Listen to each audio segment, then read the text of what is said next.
it was sort of my intention, if you like, to make a publication which would be a seedbed of ideas, if you like, that people would pick up an idea from one place, relate it to an idea from somewhere else in the magazine, and produce, if you like, a third idea as a result of that. I think that's how good science and good innovation works, where weirdly different things come together. So in other words, I think someone's going to pick up the magazine, read a feature here, a little short item there, and we'll make a startup from some hybrid of the two. I certainly hope so. And that's really my intention, to make the publication as broad as possible, really, I think. We train all our professionals in a very specialist way. You know, we make them focus more tightly and more tightly and more tightly on their actual discipline. And it means that even within, you know, good science, a very good biochemist has no idea really about what a very good mathematician is facing, even though maybe in a university they might even be in next door buildings.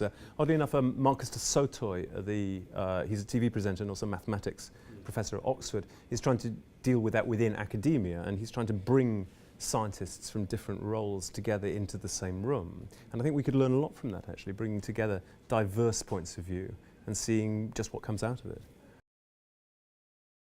The truth is, at the moment there's a downside, I think. I think at the moment we as individuals are disadvantaged by what's going on in big data. I think a lot of what we produce in data, if you like, we trade for nice Gmail or GDocs or Google search or whatever it is, and we're not quite aware yet of that transaction. I think we're not quite aware how much we're giving away. If it were actual physical items we had to give away to Google, to Facebook, to whoever the big data people are, I think we'd be stunned by how many vans we'd need to deliver it. But right now it seems invisible and it seems somehow harmless. And I think what's going to happen is we're going to get to a place where suddenly we realise we've given away too much of our lives. And this is a personal feeling of mine. I think that it's important for us to have, if you like, a private life and a public life. And I think Mark Zuckerberg is trying to break down this barrier. And I think he's wrong. I mean, I really do. I know why he has this vision. I think commercially I know why he has this vision. I don't know what he thinks personally. But I think it's wrong. What's going to happen next year is that certain tools are going to emerge which allow us as individuals to access the stream of big data.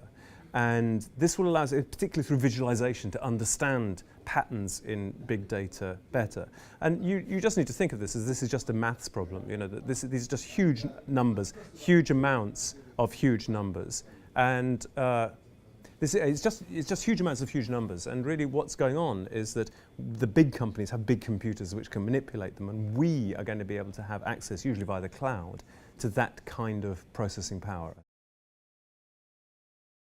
This is the great philosopher's stone. This is a great conundrum. You know, the internet especially has thrown up, has disrupted something which hasn't quite solved yet, which is this relationship between this question of who pays for content, if you like. You know, who pays the content providers?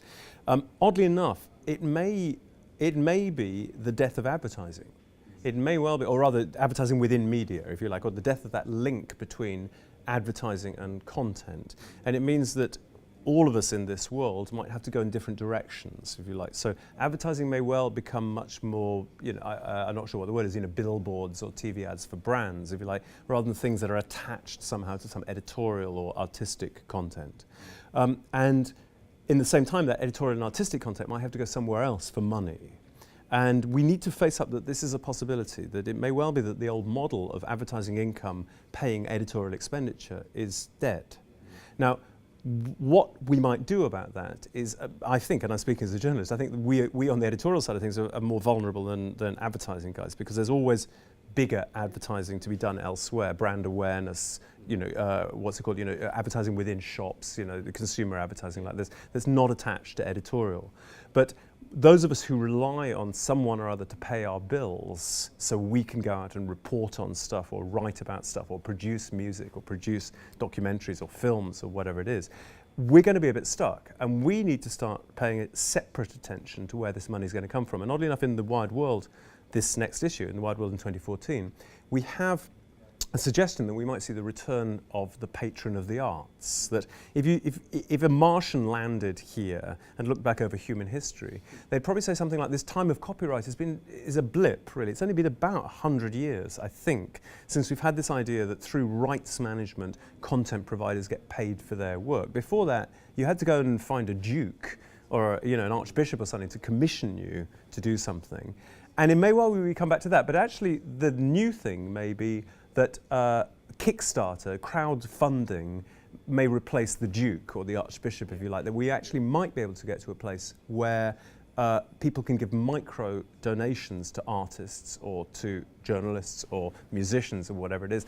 And if there are enough of them, that person might be able to survive and produce their music before they get some sort of big hit. I have no idea what a big hit for a journalist might be, but I'm really hoping we find it.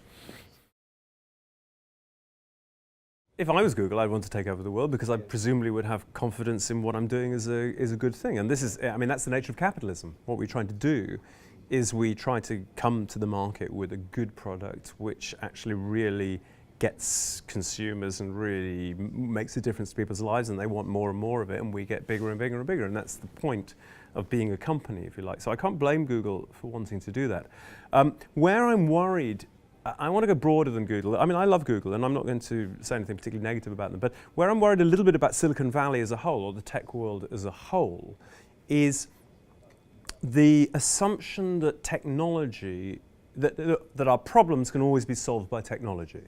That this isn't the case. Even those of us who love technology and the digital technology that's come out of the internet, even those who love us, we have to acknowledge that this will not solve all the world's problems. And what's happening, there's a slightly uncomfortable wave of people within, say, Silicon Valley thinking that now's the time for them to turn their attention to national government, to global warming, to solving crime, to solving housing problems, to solving gender inequality, for example. Now, these are important world issues, which I don't believe can be solved only by technology. But I think there are people down in Palo Alto who think if only we could get the app, if only we could get the algorithm, we could crack this. And I think this is dangerous. Evgeny Morozov speaks nicely about this, that actually we can't, we're getting seduced by all this to the extent that actually we might think that joke, if only there were an app for that, we'd solve it. And that's not going to be the case. We need to think much more widely than this. And actually, we're going to. Digital technology is coming out of its adolescence now, if you like, and we're getting a little bit more grown up, and we're realizing what it can do and what it can't do, and the amazing things